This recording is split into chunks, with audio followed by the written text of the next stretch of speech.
সনাতনী ধর্মাবলম্বীদের সবচেয়ে বড় উৎসব শারদীয় দুর্গাপুজো চলছে। পুজো নির্বিঘ্ন করতে প্রতিটি মণ্ডপে মোতায়েন রয়েছে আইনশৃঙ্খলা বাহিনীর সদস্য। তবে এর মধ্যেই রাজধানীর বাড্ডা কালী মন্দিরে নিরাপত্তায় নিয়োজিত পুলিশ সদস্যদেরই মালামাল সহ ৩০ রাউন্ড গুলি চুরি হয়ে যায়।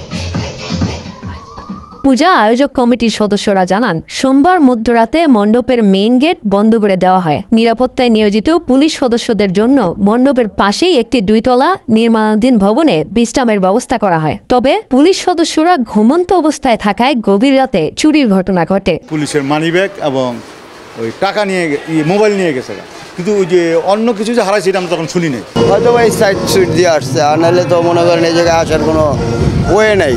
এ ঘটনায় কর্তব্যে অবহেলার দায়ে বাড্ডা থানার এসআই মোবাশ্বির সহ 7 পুলিশ সদস্যকে সাময়িক বরখাস্ত এবং বাড্ডা থানার ওসি মোহাম্মদ সাইফুল ইসলামকে প্রত্যাহার করা হয়েছে। চুরি হওয়া গুলি ইতোমধ্যেই উদ্ধার করা হয়েছে বলে জানায় ডিএমপি। ঘটনাটিকে দুঃখজনক উল্লেখ করে নিরাপত্তা বাহিনীকে আরও সতর্ক থাকার আহ্বান জানান মণ্ডপে পুজো দিতে আসা সনাতন ধর্মাবলম্বীরা।